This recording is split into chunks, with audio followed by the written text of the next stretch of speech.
Salve galera, tranquilo? Hoje vamos contar uma história de um menino pobre que sonha em se tornar jogador de futebol e ganhar a Copa do Mundo pelo Brasil, mas começa a enfrentar algumas dificuldades, como preconceito e falta de dinheiro. Olá pessoal, hoje vamos dar uma olhada no filme do Pelé e ver o nascimento de uma lenda. Agora vamos! A história começa em 1950, durante a quarta Copa do Mundo. Conhecemos um garoto apelidado de Dico. Seu trabalho é engraxar sapatos, mas ele logo é chamado pelos amigos para jogar futebol. Você pode ver que essas crianças são muito pobres, pois brincam com uma bola improvisada feita de trapos. Depois, Dico e seu irmão Zoca chegam em casa suja do jogo, e então o irmão mais novo revela que eles estavam jogando futebol, e sua mãe fica muito brava porque acha futebol uma coisa horrível porque o Brasil não ganhou nenhuma Copa até então. Dico então subiu no terraço do bar para ouvir a final da Copa do Mundo, mas o jogo terminou rapidamente com o Uruguai vencendo o Brasil por 2-1.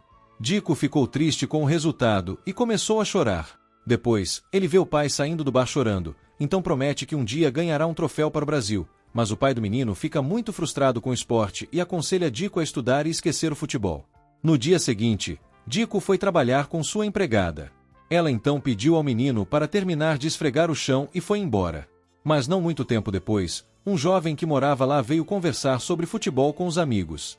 Dico está, portanto, muito animado em participar da competição e diz que quer ser como Pelé. Mas as pessoas começaram a tirar sarro dele porque o garoto basicamente confundiu o apelido do goleiro do Vasco, que era Bilé em vez de Pelé. Num ato de pura maldade, José derrubou o balde que o menino estava usando para esfregar o chão.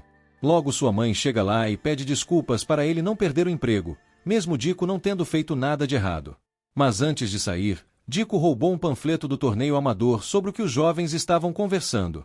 No dia do torneio de Bauru, o garotinho dá um jeito de jogar futebol escondido sem que sua mãe saiba. Então vemos Yuri costurando uniformes para o tempo usando os lençóis de sua cama. Mas os lençóis do garotinho são muito pequenos e ele decide não jogar com o uniforme. Depois de algumas rodadas de jogos, o time de Dico vence algumas partidas. Mas toda a atenção está voltada para o tempo, que são os jovens que humilharam Dico.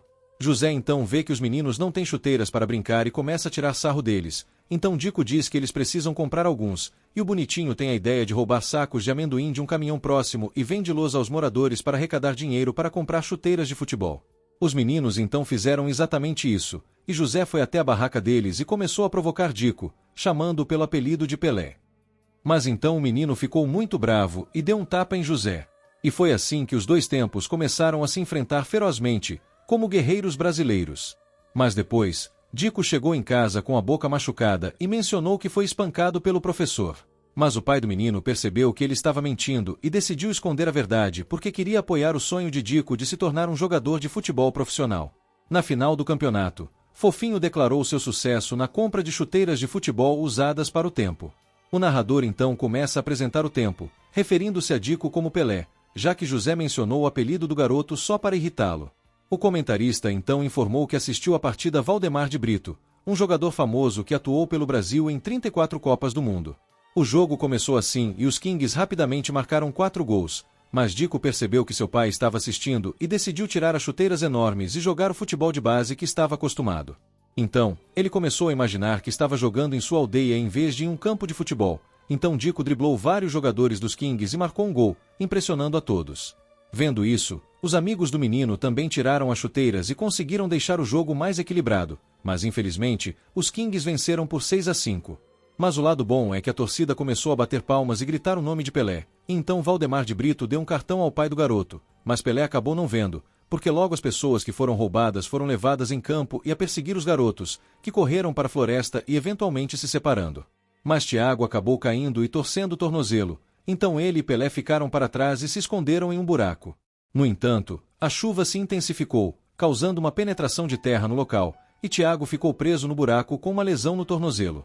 Os homens que estavam sendo assaltados ouviram os gritos de Pelé e correram para perseguir Thiago, mas infelizmente já era tarde demais. Depois, o menino contou tudo para a mãe e começou a se culpar pela morte de Thiago, pois foi ele quem teve a ideia de comprar as botas, e por isso acabou se envolvendo no roubo. Foi assim que os pais do menino decidiram ficar com o cartão que Valdemar de Brito lhes deu, e então Pelé desistiu de jogar futebol e começou a trabalhar com o pai como faxineiro em um hospital. Mas com o passar do tempo, o rapaz descobriu que Pelé estava muito triste e começou a incentivá-lo a jogar futebol novamente, usando mangas como bolas para fazer passes, e então Pelé acabou recuperando o amor pelo futebol que havia perdido com a morte do amigo. Valdemar, que sempre quis recrutar o jovem, então o ex-jogador foi até a casa da família e foi ligado a Pelé para convidá-lo para ir para a seleção juvenil do Santos. Então o jovem, que tinha apenas 15 anos, ficou chateado por ser separado da família, mas acabou aceitando porque queria dar uma vida melhor para seus pais e irmãos.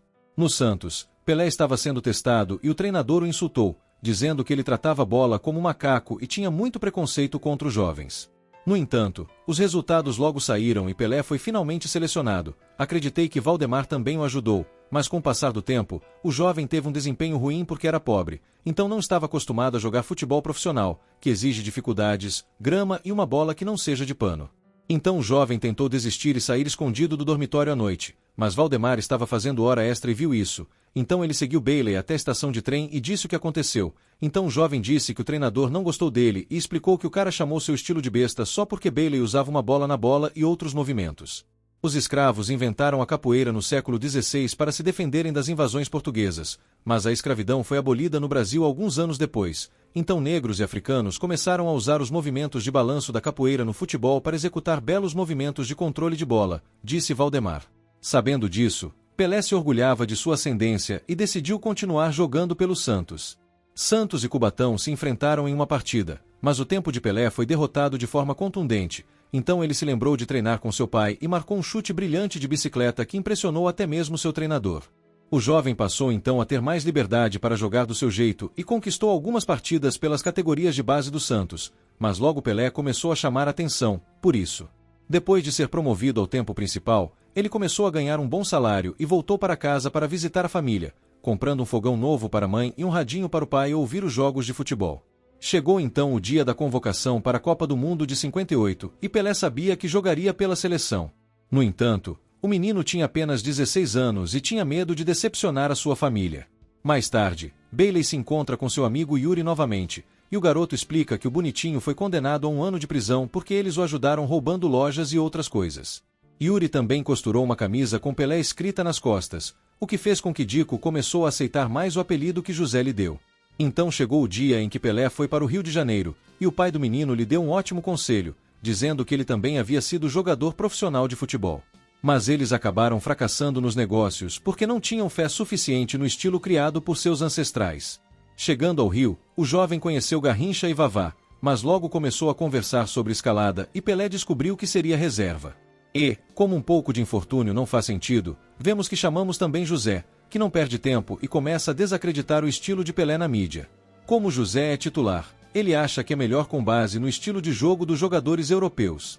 Depois disso, o técnico da seleção mandou o garoto cortar o cabelo afro e o proibiu de jogar no estilo brasileiro porque, basicamente, as pessoas ficaram chateadas com a derrota do tempo na final da Copa do Mundo de 1950. Então, o técnico queria imitar o estilo europeu e ver se o Brasil conseguiria vencer a Copa do Mundo dessa vez. No dia seguinte, a equipe começou a se preparar para a Copa do Mundo. Pelé decidiu continuar jogando futebol do jeito que seu pai lhe ensinou, mas o jovem machucou o joelho ao tocar na bola.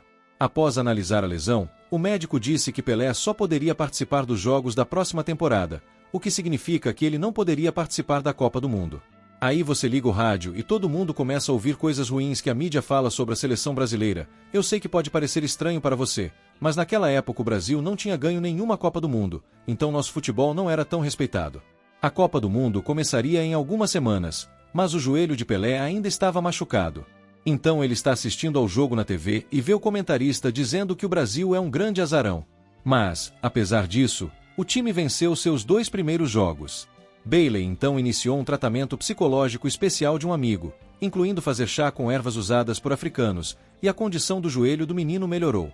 Mas o maior problema foi que José e outros 2 titulares se machucaram no último jogo contra a Inglaterra e o técnico, sem outras opções, foi forçado a escalar Bailey mesmo que o joelho do jovem não estava totalmente recuperado. Então começou o jogo contra a União Soviética e a multidão começou a zombar de Pelé porque ele era muito menor que os outros jogadores. Então o julgado apitou e o jogo começou. Garrincha e Vavá marcaram para a seleção, mas Pelé foi derrotado pelos russos, que tinha melhor preparo físico, como se fosse um boneco de pano. Mas no final a seleção venceu o torneio e jogou contra a França nas semifinais, mas sofremos um gol no primeiro tempo. Então Pelé esperou até o intervalo e disse que José deveria ser substituído, mas José desabafou que sempre quis jogar como os europeus. Mas explicou que depois de assistir aos jogos de Pelé mudou de ideia porque vê que o estilo brasileiro é único e não adianta tentar mudá-lo porque faz parte de nós.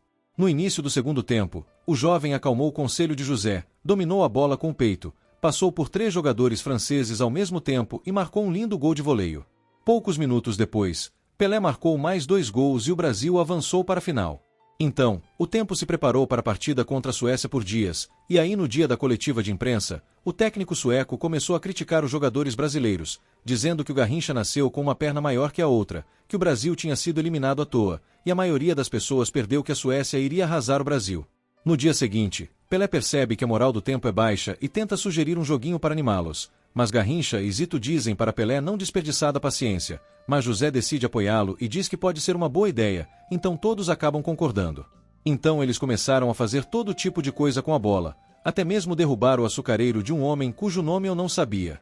Foi assim que o treinador viu de longe que todos os jogadores estavam se divertindo muito e marcou um encontro com eles, explicando que foi um erro tentar fazer com que os jogadores imitassem os países europeus, porque temos nosso próprio estilo de jogo e é por isso que devemos ser conhecidos por ele, independentemente da vitória ou derrota. No dia da partida, descobrimos que o Brasil deveria usar camisa azul, enquanto a Suécia optou por usar camisa amarela para esta final. Enquanto isso, vemos as famílias de Valdemar de Brito, Fofinho e Pelé acompanhando a partida pela rádio e pela televisão.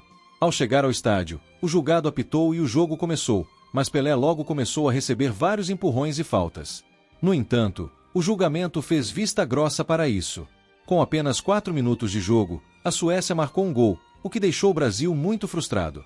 No entanto, Pelé estava determinado a não deixar que o resultado da Copa do Mundo de 1950 se repetisse, então ele destruiu a defesa sueca para marcar o primeiro gol do Brasil. Poucos minutos depois, Garrincha entrou com sucesso na área sueca e passou a bola para Vavá, que combinou com Carino para marcar o gol. Como resultado, os comentaristas começaram a elogiar a seleção brasileira pela forma como jogaram. Pouco depois, Pelé e Zagallo marcaram um gol cada, dando ao tempo uma grande vantagem no placar. Enquanto isso, a mãe de Pelé uniu forças com os fãs e decidiu ir ao bar para assistir ao resto do jogo porque, como sabemos, ela não gosta do esporte. De volta ao campo, Didier passou a bola para Pelé, que cabeceou para o gol e garantiu a vitória do Brasil na Copa do Mundo por 5-2.